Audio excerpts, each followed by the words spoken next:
कुछ रिश्ते बहुत मीठे होते हैं, बस बातें कड़वी होती हैं। बहू कहाँ मर गई? अंदर से आवाज, जिंदा हूँ माँ जी। तो फिर मेरी चाय क्यों अभी तक नहीं आई? कब से पूजा करके बैठी हूँ, ला रही हूँ माँ जी। बहू चाय के साथ भजिया भी ले आई। सास ने कहा, तेल का खिलाकर क्या मरोगी? बहू ने कहा, ठीक है माँ जी, ले जाती हूँ। सास ने कहा, रहने दे, अब बना दिया है तो खा लेती हूँ। सास ने भजिया उठाई और कहा, कितनी गंदी भजिया बनाई है तुमने? बहू, माँ जी मुझे कपड़े धोने हैं, मैं जाती हूँ। बहू दरवाजे के पास छिपकर खड़ी हो गई। सास भजिया पर टूट पड़ी और पूरी भजिया खत्म कर दी। बहू मुस्कुराई और काम पर लग गई। दोपहर के खाने का वक्त हुआ। सास ने फिर आवाज लगाई, कुछ खाने को मिलेगा? बहू ने आवाज नहीं दी। सास फिर चिल्लाई, भूखे मारोगी क्या? बहू आई, सामने खिचड़ी रख दी। सास गुस्से से, ये क्या है? मुझे इसे नहीं खाना, इसे ले जाओ। बहू ने कहा, आपको डॉक्टर ने दिन में खिचड़ी खाने को कहा है, खाना तो पड़ेगा ही। सास मुंह बनाते हुए, हाँ तू मेरी माँ बन जा। बहू फिर मुस्कुराई और चली गई। आज इनके घर पूजा थी। बहू सुबह 4 बजे से उठ गई। पहले स्नान किया, फिर फूल लाई, माला बनाई, रसोई साफ की, पकवान और भोज बनाया। सुबह के 10 बज गए। अब सास भी उठ चुकी थी। बहू अब पंडित जी के साथ भगवान के वस्त्र तैयार कर रही थी। आज ऑफिस की छुट्टी भी थी, उनके पति भी घर पर थे। पूजा शुरू हुई। सास चिल्लाती, बहू ये नहीं है, वो नहीं है। बहू दौड़ी दौड़ी आती और सब करती। अब दोपहर के 3 बज गए थे। आरती की तैयारी चल रही थी। पंडित जी ने सबको आरती के लिए बुलाया और सबके हाथों में थाली दी। जैसे ही बहू ने थाली पकड़ी, थाली हाथों से गिर पड़ी। शायद भोज बनाते हुए बहू के हाथों में तेल लगा था, जिसे वो पोंछना भूल गई थी। सारे लोग तरह तरह की बातें करने लगे। कैसी बहू है, कुछ नहीं आता, एक काम भी ठीक से नहीं कर सकती, ना जाने कैसी बहू उठा लाए। एक आरती की थाली भी संभाल नहीं सकी। उसके पति भी गुस्सा हो गए, पर सास चुप रही, कुछ नहीं कहा, बस यही बोल के छोड़ दिया, सीख रही है, सब सीख जाएगी धीरे धीरे। अब सबको खाना परोसा जाने लगा। बहू दौड़ दौड़ के खाना देती, फिर पानी लाती। करीब 70-80 लोग हो गए थे। इधर 2 नौकर और बहू अकेली, फिर भी वहाँ सारा काम बहुत ही अच्छे तरीके से करती।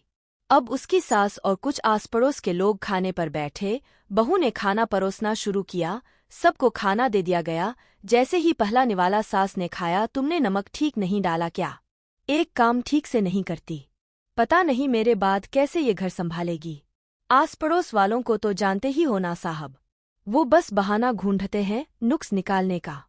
फिर वो सब शुरू हो गए, ऐसा खाना है, ऐसी बहू है, ये वो वगैरह वगैरह। दिन का खाना हो चुका था। अब बहू बर्तन साफ करने नौकरों के साथ लग गई। रात में जगराता का कार्यक्रम रखा गया था।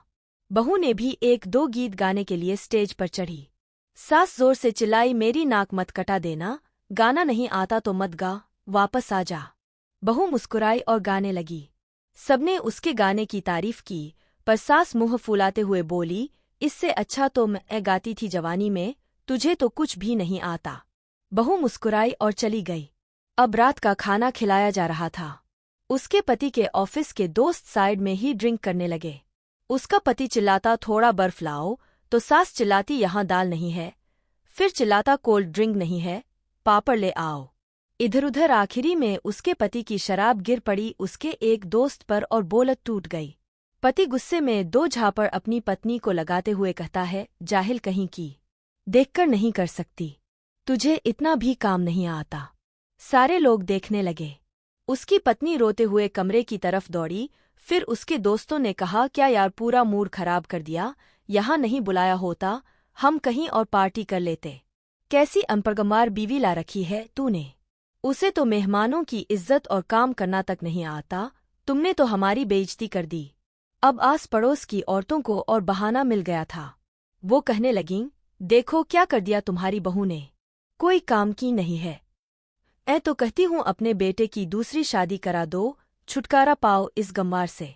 सास उठी और अपने बेटे के पास जाकर उसे थप्पड़ मारा और कहा, अरे नालायक, तुमने मेरी बहू को मारा, तेरी हिम्मत कैसे हुई, तेरी टांग तोड़ दूंगी। उसके बेटे के दोस्त कुछ कहने ही वाले थे कि उसकी माँ ने घूरते हुए कहा, चुप, बिल्कुल चुप, यहाँ दारू पीने आए हो, जबकि पता है आज पूजा है और तुम्हें पार्टी करनी है। कैसे संस्कार दिए हैं तुम्हारे माता पिता ने? और किसने मेरी बहू को जाहिल बोला? जरा इधर आओ, चप्पल से मारूंगी अगर मेरी बहू को किसी ने शब्द भी कहा तो। अरे पापी, तूने उस लड़की को बस इसलिए मारा कि तेरी शराब टूट गई? पापी, वो बच्ची सुबह 4 बजे से उठी है, घर का सारा काम कर रही है, ना सुबह से नाश्ता किया ना दिन का खाना खाया, फिर भी हंसते हुए सबकी बातें सुनते हुए ताने सुनते हुए घर के काम में लगी रही। तेरे यार दोस्तों को वो अच्छी नहीं लगी। जूते से मारूंगी तेरे दोस्तों को जो कभी उन्होंने ऐसा कहा। उसके यार दोस्त चुपके से खिसक लिए। अब सास बहू के कमरे में गई और बहू का हाथ पकड़कर बाहर लाई। सबके सामने कहने लगी, किसने कहा था अपनी बहू को घर से निकाल के दूसरी बहू ले आना? जरा सामने आओ। कोई सामने नहीं आया। फिर सास ने कहा, तुम जानते भी क्या हो इस लड़की के बारे में? ये मेरी माँ भी है, बेटी भी। माँ इसलिए मुझे गलत काम करने पर डांटती है और बेटी इसलिए कभी कभी मेरी दिल की भावनाएं समझ जाती हैं। मेरी दिनरात सेवा करती है, मेरे 1000 ताने सुनती है, पर एक शब्द भी गलत नहीं कहती, ना सामने ना पीठ पीछे। और तुम कहते हो दूसरी बहू ले आऊं? याद है ना छुटकी की दादी अपनी बहू की करतूत? सास ने गुस्से से पड़ोस की महिला को कहा, अभी पिछले हफ्ते ही तुम्हें मियां बीवी भूखे छोड़ घूमने चले गए थे। मेरी इसी बहू ने 7 दिनों तक तुम्हारे घर पर खाना पानी, यहाँ तक कि तुम्हारे पैर दबाने जाती थी, और तुम इसे जाहिल बोलती हो। जाहिल तो तुम सब हो जो कोयले और हीरे में फर्क नहीं जानते।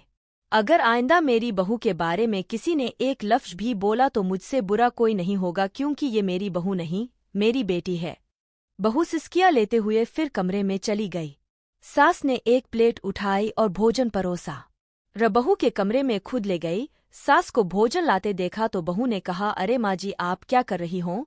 खुद ले लेती। सास ने प्यार से ताना मारते हुए कहा, डर मत, इसमें जहर नहीं है, मार नहीं डालूंगी तुझे। तुझे नई सास चाहिए होगी, पर मुझे अभी भी तू ही मेरे घर की बहू चाहिएश। बहू ने अपनी सास को रोते हुए गले से लगा लिया। सास भी रो दी पहली बार और कहा, चल खाना खा ले। फिर मजाक करते हुए कहा, फिर मेरे पैर दबाने चले आना, और ये ख्याल मन में मत लाना कि सास पैर बोलती है, किसी दिन मैं इसका गला दबा दूंगी, क्योंकि कभी मैं भी यही सोचती थी। दोनों खूब हंसने लगती हैं। कुछ रिश्ते बहुत मीठे होते हैं, बस बातें कड़वी होती हैं।